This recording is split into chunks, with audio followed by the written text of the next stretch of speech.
Greetings, brothers and sisters. Shalom. Assalamu alaikum. It's been a lot of fun on this journey, hasn't it? This journey we've been taking together of knowledge and light. And we're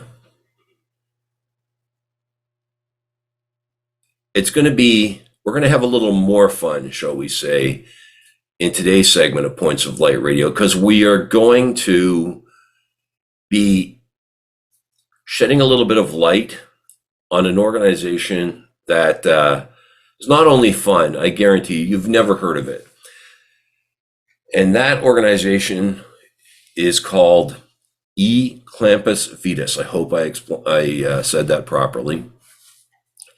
And just to give you a little bit of insight on this organization, the Ancient and Honorable Order of E Clampus Vitus, ECV, are a fraternal organization dedicated to the preservation of the heritage of the American West, especially the mother lode and gold mining regions of the area. It was designed as a lasting monument to the men and women of the gold rush era.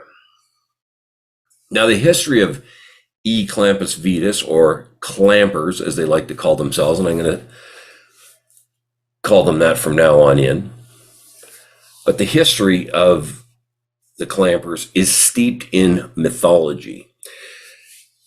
The earliest history of the organization is unclear. Some historians suggest that the order originally came from the southern states before being carried to California during the gold rush era. Now, here's the problem. Some of those areas during the gold rush could be pretty crazy places. And the early meetings of E Clampus Vitus in the California gold fields were devoted so completely to drinking and carousing that none of the clampers was ever in any condition to keep minutes, let alone remember what happened the next day, right? And but today, there are thousands of clampers in 42 chapters in places like California, Nevada, Arizona, Utah, New Mexico, and Colorado. So let's let my guest shed some light on E Clampus Vitus. And his name today is Jim Cheatham. Hope I said his name right.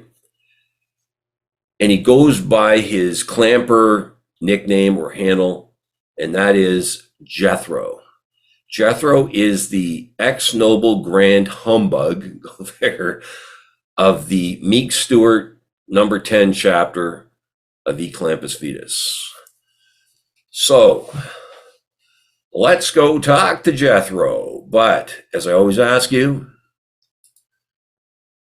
are you still searching for the night? Are you still hungry for knowledge?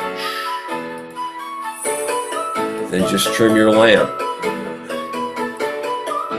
and follow me. Ladies and gentlemen, seekers of light and secret knowledge wherever you may be, you are listening to Points of Light Radio, the podcast dedicated to taking you past the apron and behind the closed doors of lodges everywhere. And here is your host, Stan Miller. Jethro, welcome to Points of Light Radio. Well, thank you for having me. Yeah, well, you are the noble grand humbug of the Meek Stewart number 10 chapter E Clampus Vitus. Why don't you tell my listeners and viewers about yourself? We call it E Clampus Vitus. Vitus, so okay. Yeah, I mean, potatoes, but I am an ex-noble grand humbug, so I've already served my noble grand humbug service back in 2010. Okay.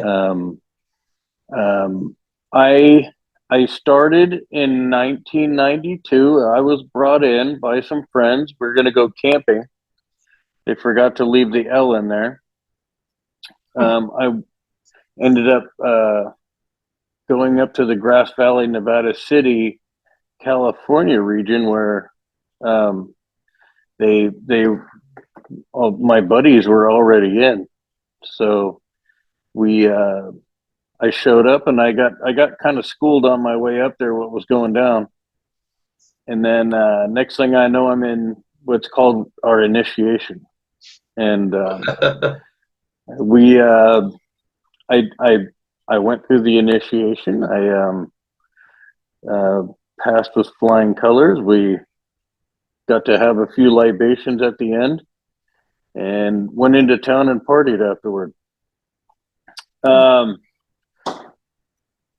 I guess I want to make sure that people know E Clampus Vitus is a fun fraternity. It was a blue collar fraternity of all the fraternities that were out there. We called the other ones like the Masonics, the Druids, the Oddfellows were more of a stuffed shirt community, and they didn't always allow the blue collar worker in their fraternities. And E Clampus Vitus is it's an old fraternity from the Gold Rush era. We established probably 1849ish when some of the founding members of this fraternity came over from Virginia and West Virginia, mind you, and they established this fraternity within the gold diggings, and from there it seemed to have spread, as they say, through like a wildfire throughout the diggings. These fraternities popped up in towns that were pretty much shanties or towns that became quite established with a lot of buildings and a lot of different brothels, bars, creameries, butcher shops, ice houses, and they were in the middle of nowhere. And in today's world, we don't see those towns anymore. Those towns disappeared with time. Wildfires burned them out. They never were rebuilt at the end of the Gold Rush era. World War I, World War II, then they really declined. But here we are, still alive. Through a couple of different eras, we've come back. And now our biggest thing is to preserve Western history and to allow our next generation to understand the past of the Western history of the Gold Rush era and some of these lost towns and the hidden mysteries of the area in which they read these plaques, because there'll be a plaque about a town and there's nothing there. You'll see a plaque and they'll say, at this time and whenever the town of Browns Valley was established during a certain era, and all this different information that's hopefully on point to give the reader a perspective of the area. Maybe a gold mine that may have been established may have a plaque parked in front of it, and you'll see the ruins behind it, and it'll give you a perspective of what happened there. A stamp mill. We in our area in Nevada City, we have lots of old historic stamp mills and parks that offer you to see the tools that they used in the day, from the hydraulic mining, the hard rock mining, the placer mining, all the different types.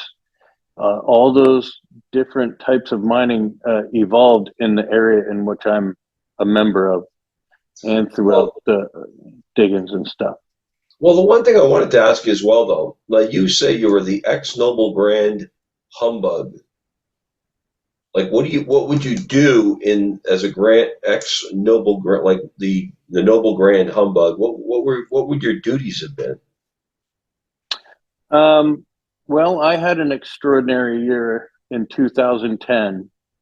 And if you can imagine, chapter 10 in 2010, I was tasked or the leader of putting together 10 different plaques for 10 different historic locations Oh, within our district, and to put on two functions and a what we call a witter ball. So I I also put together some plaques in other areas that same year with other chapters in my area that wanted to trespass onto our area and to put a plaque down by the Auburn area. So all in all, I did like 11 or 12 plaques. oh, And plaques are something that you would see when you're in an area, and it would have the historic value of the area. And then our chapter 10, Nevada, William Bull Meek, William Morris Stewart, chapter number 10, um, at the very bottom to let you know what chapter has established this area. so you're And sorry.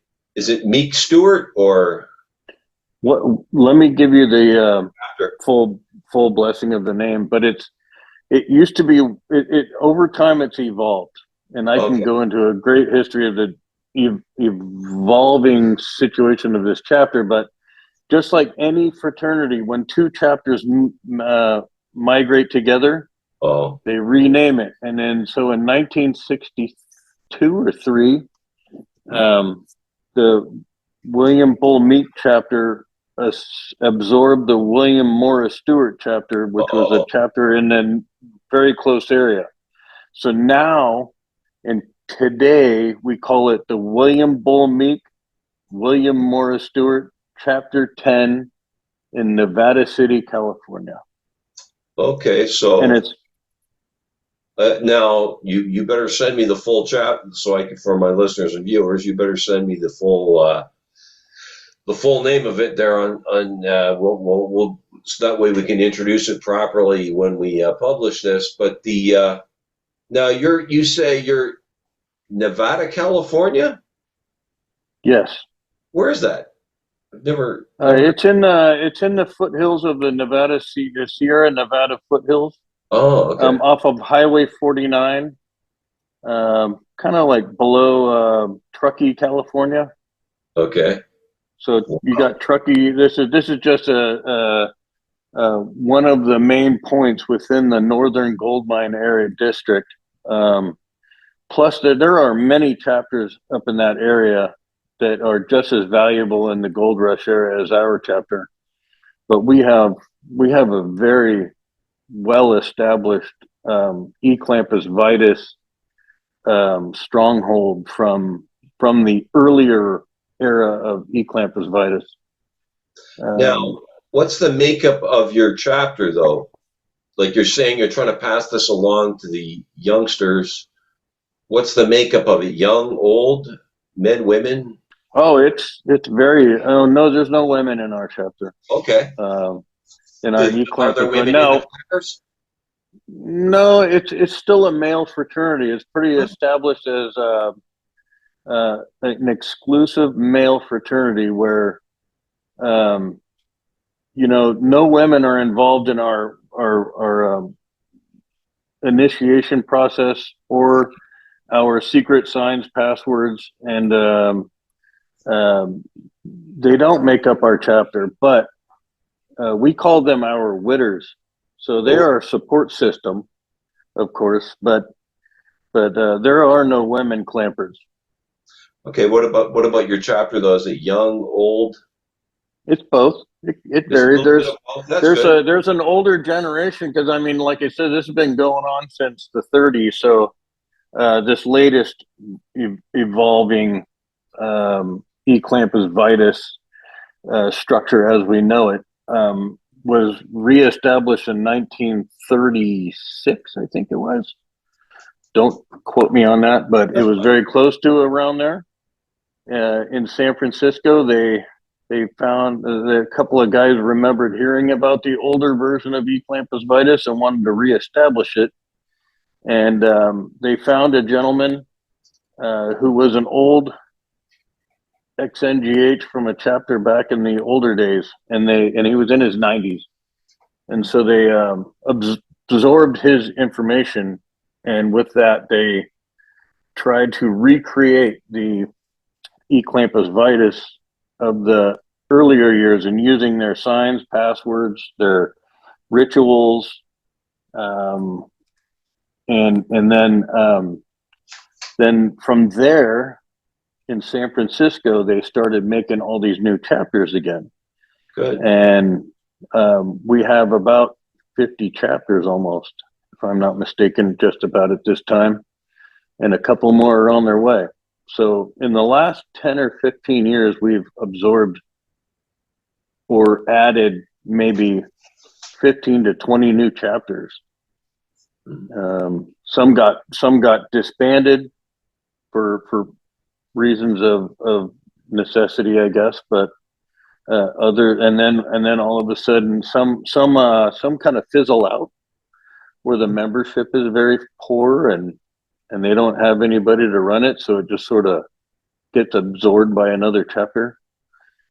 And now we've got them in all different states. We've got them California, of course, Nevada, of course, Oregon now, some in Washington, Idaho, Arizona, Wyoming. I just was at a couple of charter doings. We call them charter doings when you go to a chapter who has been enlightened into the E Clampus Vitus as a full-fledged chapter. So I've been to a bunch of them.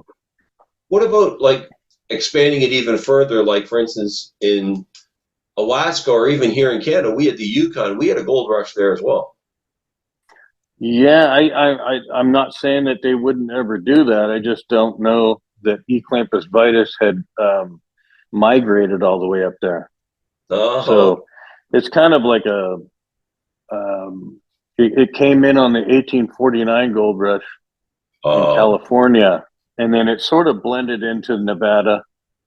I don't know that there was really E Clampus Vitus anywhere else other than California and Nevada in the early, very beginning of this fraternity. But it has sure expanded over the years to all these other states. San Francisco probably doesn't have any real gold mining in it, but a lot of the people who found their riches went to San Francisco to spend it. Sure they did. Yeah.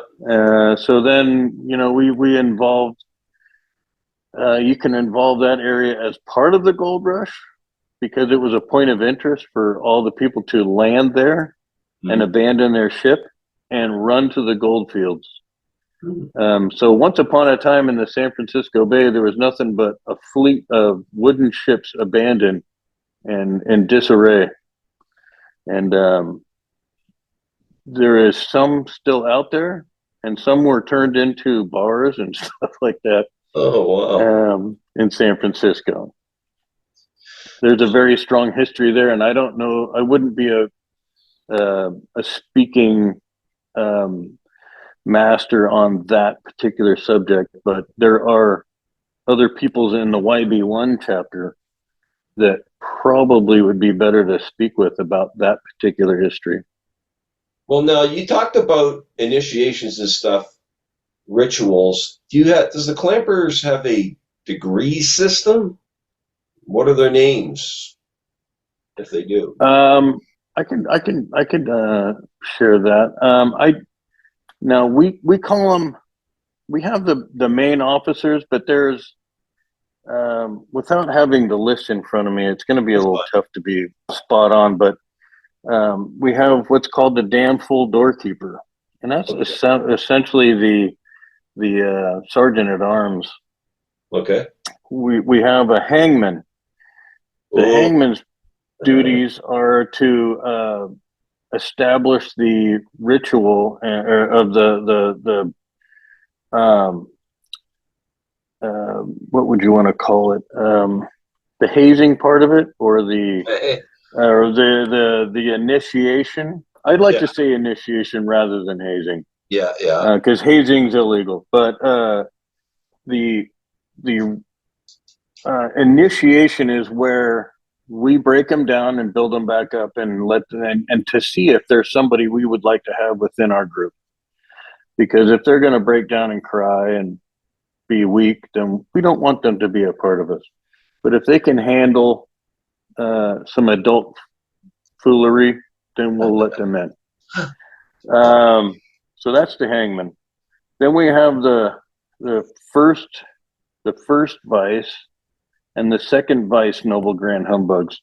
So those two positions they have their roles and responsibilities. The second vice will kind of operate what we call the Hall of Comparative Ovations, and have the books and the reading materials and the gowns that people would put on, the beards, the medallions, and things of that nature. And he's in charge of that, and he sets that all up.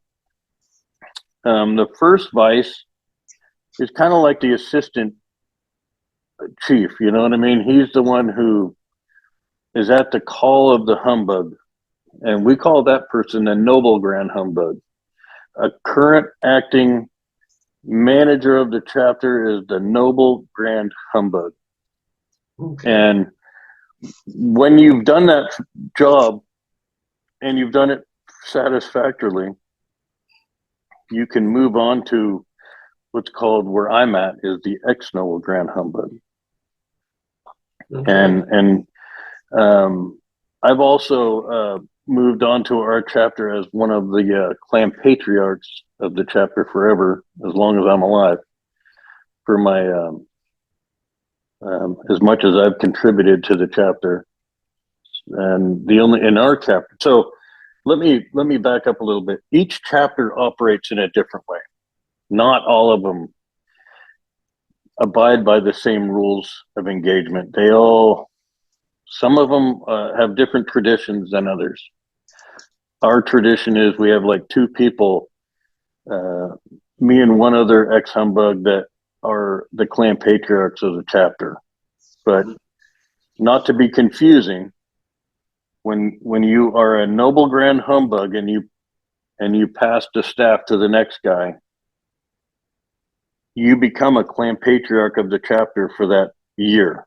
Yeah. You help that humbug, the next humbug that's coming up, to hopefully you can help them survive. Okay. And it's a big responsibility, honestly. Even if it's just a fraternal organization, it has a lot of moving gears in there. You have past people who pass. We do a lot of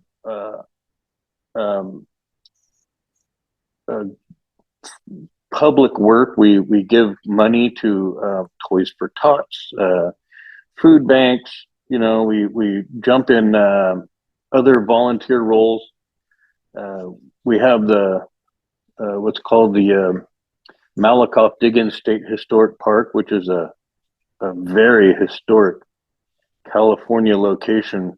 In fact, that place is so important in California history. That's where the Environmental Protection Agency was evolved, because of the practices of the gold mining efforts up there.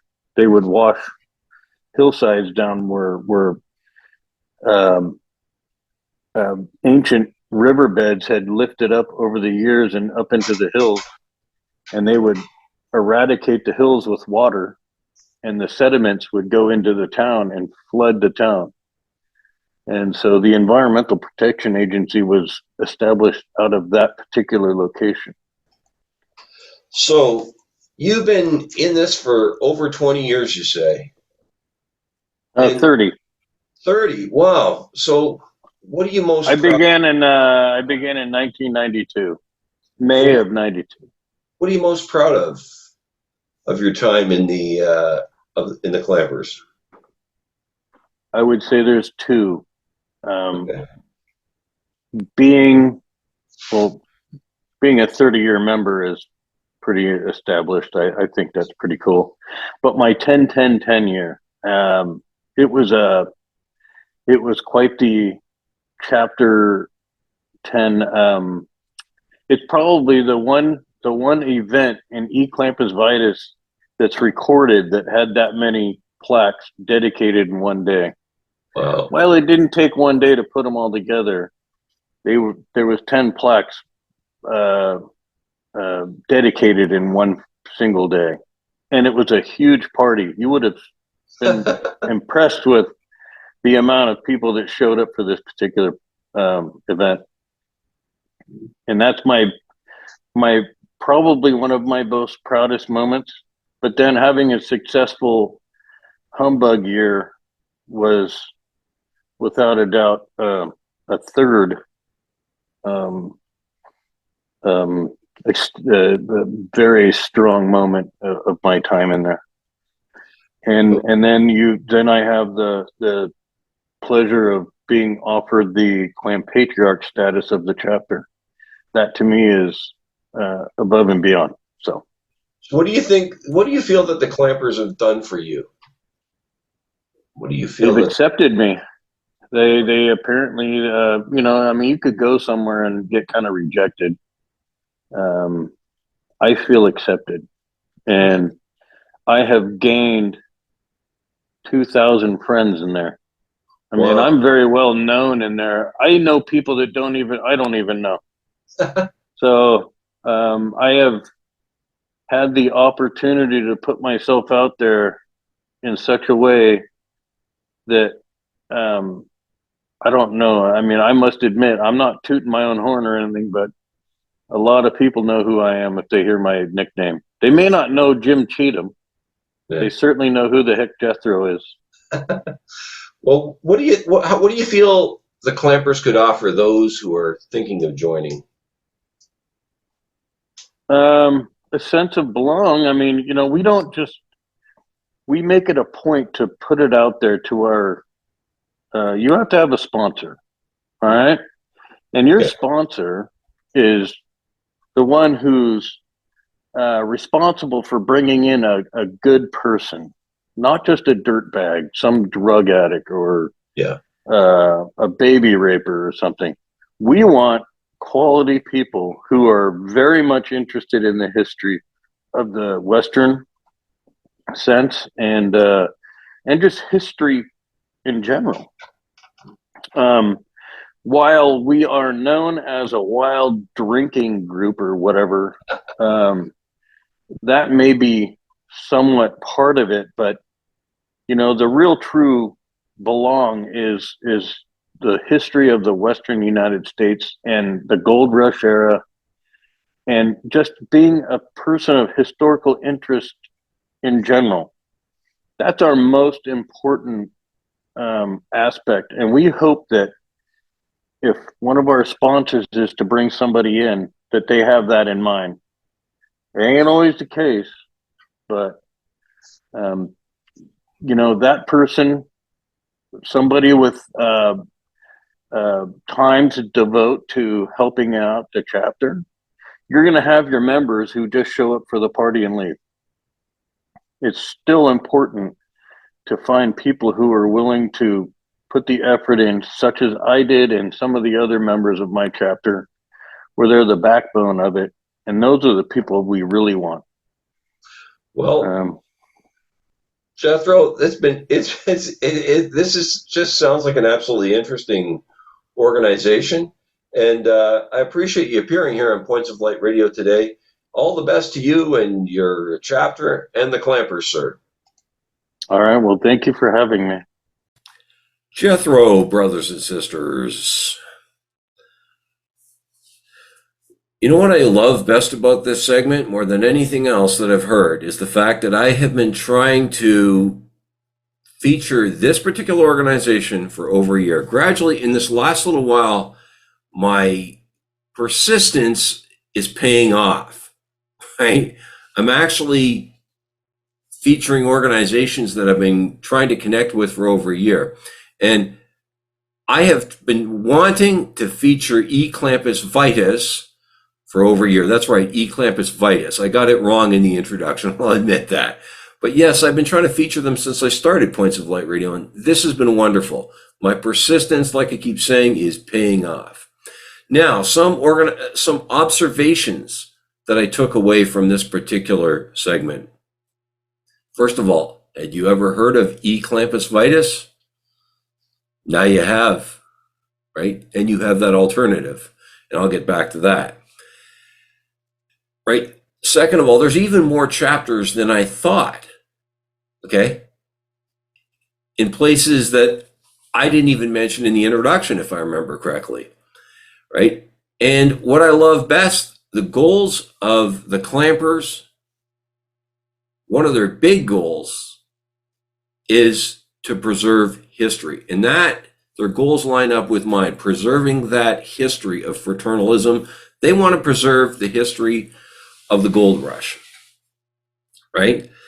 But the Clampers also want to have fun while preserving history. And that harkens back to what I've said in earlier segments of Points of Light Radio. What do you want from fraternalism? Okay? Think before you join. You know, do you want the rigidity and the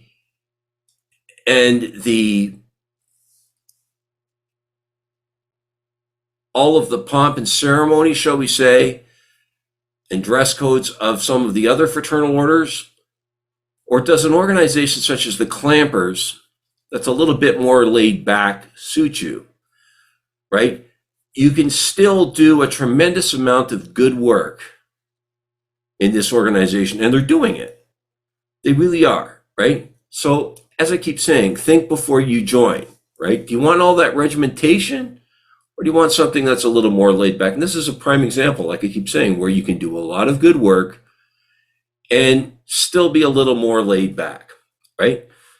But speaking of rigidity, I'm running out of time here. So I will add the Facebook links as well as the websites that I have for the Clampers, so you can, shed a little more light for yourself if you haven't got enough already. But before I go, I want to remind you that this podcast is available on both YouTube and Spreaker. Please share, like, and subscribe when viewing Points of Light Radio on YouTube. You can follow Points of Light Radio on my Facebook page at facebook.com/Points of Light Radio. My Twitter handle is at PO Light Radio. You can see the link to my Spotify channel as well as my Points of Light Radio store. Brothers and sisters, until we meet again, just step into the light.